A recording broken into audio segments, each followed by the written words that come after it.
Okay, so picking up where we just left off, we're going to make a new part.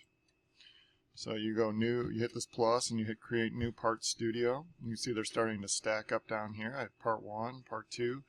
The second one we're going to make is model 2, the mounting bracket. And if we were to start with a solid rectangular prism again, like we did last time, we're going to go 5 inches by 1.5 inches by 3 inches. So same kind of process. We'll start on the front side and we'll make a rectangle. And this is going to be 5 by, what did we say, 1.5? I lost it already. Okay, 5. And then, was it 1.5? Gosh, I hope it was. Let's double check. Yeah, 1.5, good. And then we'll extrude that 3 inches. Great. And just change these numbers, right? So extrude 3 inches, and we've got our rectangular prism to start milling or machining away the material to get us to here, right? So how should we do this? Maybe we'll start by making these two little cuts on the bottom. So they're 0.625 and 0.5 inches tall. So we'll do 2 for 1 special here. Put a sketch right here on this face. We're going to make rectangle, drag it open. The first dimension is 0.625, which is the same as 5/8. Hit enter, and the other one is 0.5. And that gives us our first one. That looks a little tall for some reason, so I might want to double check that is just right momentarily. But let's go ahead and make the other one. 0.625, enter, 0.5, enter.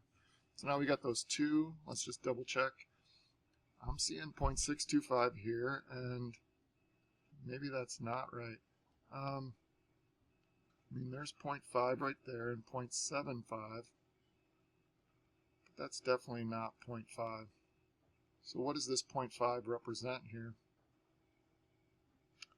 Maybe the 0.5 is from there to there. So if you have 0.75 plus 0.5, that gives you 1 1/4. So I'm going to change these back here to, I'm going to change, oh, shoot.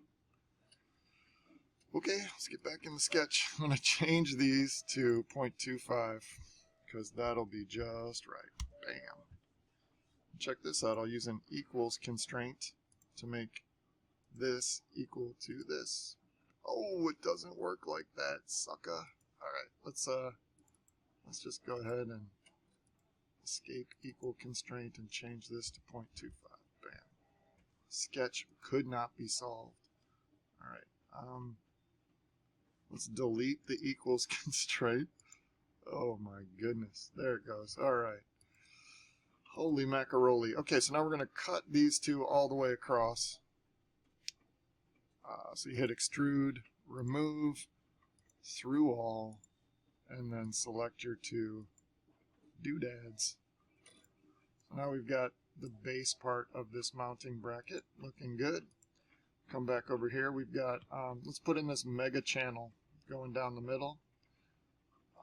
Or we could drill the hole. Let's maybe drill the hole, and then we'll do the mega channel. So what is this hole telling us?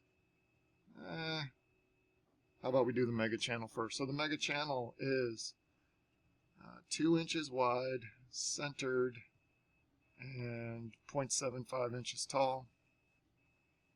All right, put a sketch on the end here, spin it around so we can see where we're drawing, make a rectangle, lock it in, and start dimensioning. We want this long dimension to be 2 inches, and then we want this to be, what was it, 0.5 inches? 0.5.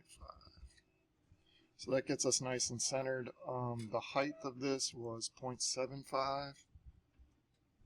And so now this is golden. We're going to remove all of this. So in a work environment, you might do that with a mill. You might get a spinning rotating tool that removes material in a path and leaves you with this channel. And you should be able to get all of these paths done with a regular mill. Maybe the chamfers would be a little difficult. We could throw those chamfers in right now. The chamfers, they are 0.75 inches tall, and they are how wide? I'm looking and I'm looking. It's 30 degrees. So let's do a distance and an angle. We've got the distance here, 0.75, and we've got the angle over here, 30 degrees. So maybe we're trying to reinforce that there's a couple different ways you can do chamfers. So here's our 0.75, and here's our 30. Oh, come on. All right. And then let's click on one of these and see what happens. That's not right. So how do we get it to be just right? Well, I think the distance is, they're doing the other distance, so we want to flip the distances. So what if we flip this arrow? What happens then? That's real bad. But then what happens if, so we know that the height is right, so I think we can change this to a 60, and that might give us exactly what we want. There we go. So the magic is knowing your angles and knowing the corresponding angles. Oh, don't do that, champ. So let's get rid of that last one and hit OK, and then go back and try to get it separate. Chamfer, just that. Distance and angle, we said 0.75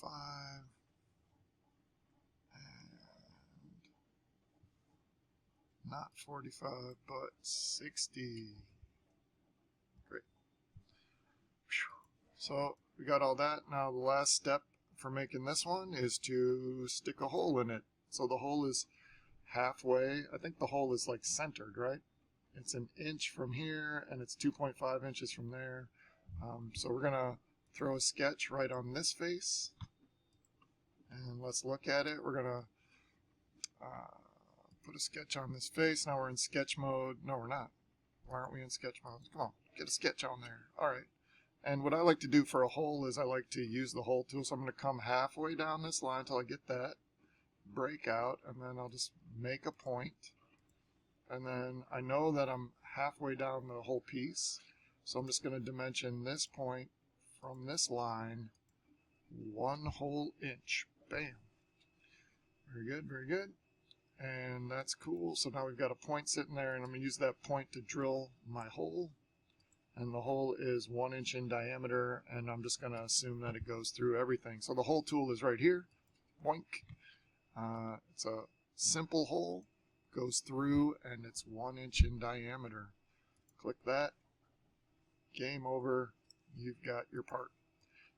It's telling you to make it in stainless steel, and if we go back up to the top, with the distance learning, it says stainless steel 303 for Onshape. So you come over here, assign material, click on there, stainless steel 303, right?